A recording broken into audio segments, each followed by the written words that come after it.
अफ़गान तालिबान के जुल्म और बर्बरियत का सिलसिला बढ़ गया।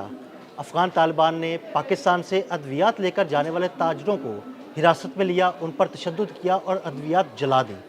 ऐसा क्यों किया गया? क्या तालिबान ये चाहते हैं कि अफ़गानिस्तान में मौजूद लोगों की रसाई अद्वियात तक ना हो?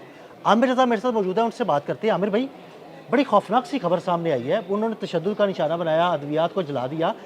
ये चाहते क्या हैं? यानी अफ़गानिस्तान के जो लोग हैं वो बीमार रहें, बीमारियों में पलते रहें, उन तक अद्वियात ना पहुँच सके? असल में ये चाहते हैं कि अफ़गानिस्तान जो है हमेशा एक ऐसी मंडी बना रहे जहाँ से बारूद जो है दुनिया भर में फेंका जा सके। ये एक नज़रिया है।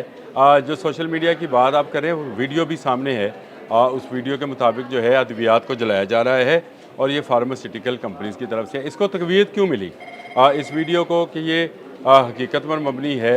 शुरू में ये था कि ये शायद सोशल मीडिया की एक स्टोरी है, लेकिन इसको तक़वियत उस वक्त मिलती है जब अफ़गान मीडिया का जो है इसमें रोल प्ले होता है और वो कहते हैं कि अफ़गान गवर्नमेंट ने यानी मुल्ला ब्रदर ने तमाम अफ़गान ताजरों को कह दिया है कि वो पाकिस्तान के साथ फार्मास्यूटिकल के अंदर जो है तजारत को बंद करें। यानी जितनी अद्वियात पाकिस्तान से जाती थी, अफ़गान ताजर उस पर काम करते हैं, उसको बंद किया जाए। इससे पहले जो खुराक का, अनाज का और बाकी ज़रूरी अशिया का जो था वो पाबंदी लगाई गई थी, लेकिन अब जो है एक पाबंदी ये भी लगा दी गई और ये जो है एक उनकी आवाज़ खुरासान एक उनका मीडिया हाउस है, उससे ये बात निकल कर सामने आई है और वो कह रहे हैं कि ये जो है चीज़ें रोक दी गई हैं, यानी अद्वियात की तरसील रोक दी गई है। उसके बाद ये वीडियो मंज़र आम पर आती है। अब ये कितनी हकीकत पर मबनी है, कितनी नहीं, इससे कतई नज़र अगर आप Afghan chamber of commerce and agriculture और ट्रेड को देखें तो उसके नुमाइंदे की तरफ से जारी करदा बयान के मुताबिक कि पाकिस्तान के साथ ट्रेड बंद होने से 15 लाख डॉलर रोज़ाना का नुकसान हो रहा है ताजरों को। ये बहुत बड़ा नुकसान है। फिर उनका एक अखबार है तुलुए न्यूज़, उसने ये बताया कि जितना सामान रोका गया था उससे रोज़ाना की बुनियाद पर अशिया ज़रूरिया की कीमतें कहाँ से कहाँ पहुँच गई। यानी जो प्याज उनको 20 अफ़गानी में मिलता था वो 55 अफ़गानी में मिलना शुरू हो गया और इससे लोगों में जो है क़ुव्वत ख़रीद कम होती चली जा रही है। अब आ जाएँ अद्वियात की तरफ कि फार्मास्यूटिकल ही क्यों? देखिए, दुनिया में फार्मास्यूटिकल के अंदर भारत बहुत सारी मंडियाँ तलाश कर रहा है। भारत पर पाबंदियाँ आयद हुई हैं अमेरिका में। क्या लगा वहाँ पे? उन पर टैरिफ लग गया। वहाँ पर फार्मास्यूटिकल पर अभी तो उसने नई मंडियाँ तलाश करना शुरू की। उसके लिए उन्होंने अफ़गान वज़ीर सेहत को जो है वहाँ पे दावत दी, बुलाया और उसके बाद उनसे इसको इस तरह से देखा करें। देखें, ये तजारत जो है इसका नुकसान या फ़ायदा बाद में देखते हैं, पहले ये देखते हैं कि ये हुआ क्यों? हुआ इसलिए कि भारत चाहता था कि उसको अफ़गानिस्तान के अंदर उसकी अद्वियात जो कि बाय रोड पाकिस्तान से आने वाली अद्वियात से यकीनन महंगी होंगी, लेकिन महंगी अद्वियात कैसे बिकेंगी जब सस्ती वाली दस्तयाब नहीं होंगी? ये मेरा सिंपल सा असूल है। तो इसलिए उन्होंने कहा कि 3 माह के, मुल्ला ब्रदर ने कहा कि 3 माह के अंदर अंदर आप अपनी तजारत को पाकिस्तान के साथ समेट लें, क्योंकि अब वो अद्वियात जो आपको 5 अफ़गानी में या 10 अफ़गानी में मिल रही थी, अब आपको 20 या 22 अफ़गानी के अंदर इंडियन अद्वियात खरीदने की मजबूरी होगी। इससे भी महंगी मिलेंगी, इससे भी महंगी हो सकता है मिले, क्योंकि वो आनी ही सारी बाई एयर है। बाई एयर है। अच्छा, इसको लिंक करें ज़रा। कल हमने एक बात की थी कि अफ़गानिस्तान के अंदर गुर्बत क्यों फैलाई जा रही है, वहाँ पे भूख और अफलास और नंग क्यों है, कौम मुत्तहिदा क्यों चीख रहा है, यूनिसेफ की रिपोर्ट क्या कहती है, वर्ल्ड फूड जो है वो उसकी रिपोर्ट क्या कहती है।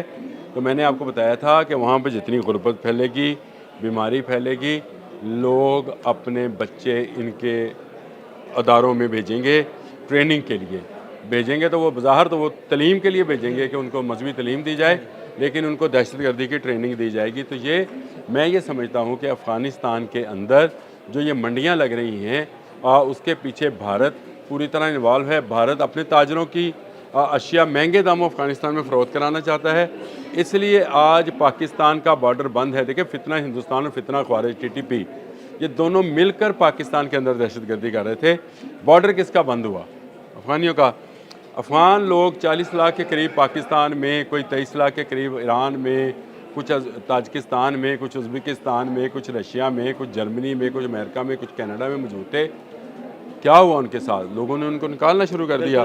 नुकसान किसका होगा? अफ़गान अवाम का। ये बार बार मैं कहता हूँ, ये तालिबान रजीम हरगिज़ हरगिज़ अफ़गान अवाम के हक़ में नहीं है, ये दहशतगर्दी के हक़ में है। ये खुरासानी अभी भी देख लें, ये खुरासान डायरी की रिपोर्ट है जो मैं आपको बता रहा हूँ, जो उनका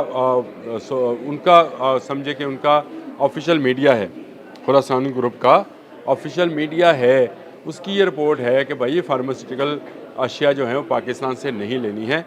ना लें भाई, हमें कोई इसकी ज़रूरत भी नहीं है। आपकी जो अद्वियात आपको दी जा रही थी वो आपको बैनुल-अक़वामी रेट से भी कम पर दी जाती थी, क्योंकि हम ये समझते थे कि ये एक तरह से हम अपने इस्लामी भाइयों की मदद कर रहे हैं। उनको सस्ती अद्वियात जो हमारी फार्मास्यूटिकल कंपनीज़ हैं वो बहुत सारी अद्वियात तो हेरात में दे रही थी वहाँ पे, वो सारी बंद करके आप इंडियन एयरलिफ्ट कराएंगे। जब एयरलिफ्ट कराएंगे तो 10 रुपये की गोली आपको 20 रुपये भी मिलेगी। ये आप भी समझते हैं, मैं भी समझता हूँ कि ट्रक के ज़रिए आने वाली अद्वियात और जहाज़ से आने वाली अद्वियात में क्या फ़र्क है।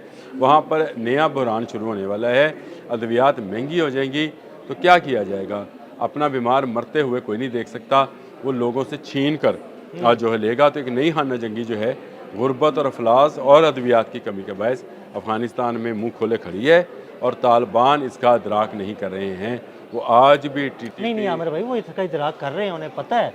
वो जानबूझ के ये माहौल बना रहे हैं ताकि ये माहौल बने, लोग अपने बच्चे बेचें या लोग अपने बच्चे मदरसों में भेजें और मदरसों के नाम पे हम उनको दहशतगर्दी की तालीम दें। जी बिल्कुल, मैं जो बात करने लगा था कि तालिबान बिल्कुल इस बात का इदराक नहीं कर रहे हैं कि ये अल्टीमेटली उनके ख़िलाफ़ ही जाना है। देखिए दुनिया की कुव्वतें जो हैं वो इस तरह से लोगों को मरने नहीं देंगी। मैंने आपको शुरू में अक़वाम मुत्तहिदा, यूनिसेफ, वर्ल्ड फूड प्रोग्राम, उनकी रिपोर्ट्स के बारे में बताया। तो ये जो भूख अफलास नंग है, और आपने खैर मेरे पास एक रिपोर्ट आपने भिजवाई थी बड़ी ज़बरदस्त कि ख़वातीन पर मज़ीद पाबंदियाँ लगाई जा रही हैं। तो ये अल्टीमेटली क्या होगा? ये आप आमिर भाई, ये ख़वातीन वाली पाबंदियों पे मैं अलग से आपके साथ वीलॉग भी करना चाहता हूँ। चलें, आप ज़रूर कीजिएगा, उस पर भी बात कर लेंगे। लेकिन ये सारी चीज़ें क्या हैं? ये चिंगारियों को राख में दबाने की कोशिश है, लेकिन ये लावा जब फूटेगा किसका नुकसान होना है? तालिबान का। तालिबान ये समझ रहे हैं कि वो जो ये दहशतगर्दी है उसके ज़रिए से अपने लोगों को कंट्रोल कर सकते हैं। याद रखिएगा, दहशतगर्दी का एक वक्त है, लोग डरते हैं, लेकिन जब आप लोगों को दीवार के साथ लगाएंगे, जब उनके बच्चों को खाने के लिए खुराक और उनके अहले खाना को अद्वियात मैसर नहीं होंगी, तो वो आपके ख़िलाफ़ निकलेंगे। और ये निकलना शुरू हो गए हैं। बहुत सारी जगहों से इतलाहात हैं। मैंने खाना जंगी पर बहुत सारी वीलॉग्स आपके साथ किए हैं, मज़ीद करने को भी तैयार हूँ कि अफ़गानिस्तान के अंदर तालिबान के ख़िलाफ़ अब आवाज़ उठना शुरू हुई है। शुरू में ये वो लोग उठा रहे थे जो अफ़गानिस्तान से बाहर बैठकर जो है ये जिहाद कर रहे थे, लेकिन अब अफ़गानिस्तान के अंदर से भी जिहाद शुरू हो गया है। इस पर फिर किसी दिन बात करेंगे। लेकिन इस वक्त जो है सूरत हाल यही है कि पाकिस्तान की दुश्मनी में तालिबान इस हद तक गिर गए हैं कि अपने बीमारों के मुँह से अद्वियात छीन रहे हैं। बहुत शुक्रिया आमिर रज़ा जी। बिल्कुल, आमिर रज़ा ने बड़ी तफसील के साथ आपको इस सारे मामले के बारे में बताया, और ये भी बताया कि अफ़गान तालिबान आखिर अपने बीमारों के मुंह से अद्वियात क्यों छीन रहे हैं। अदील अहमद और आमिर रज़ा को इजाज़त दीजिएगा। अल्लाह हाफ़िज़।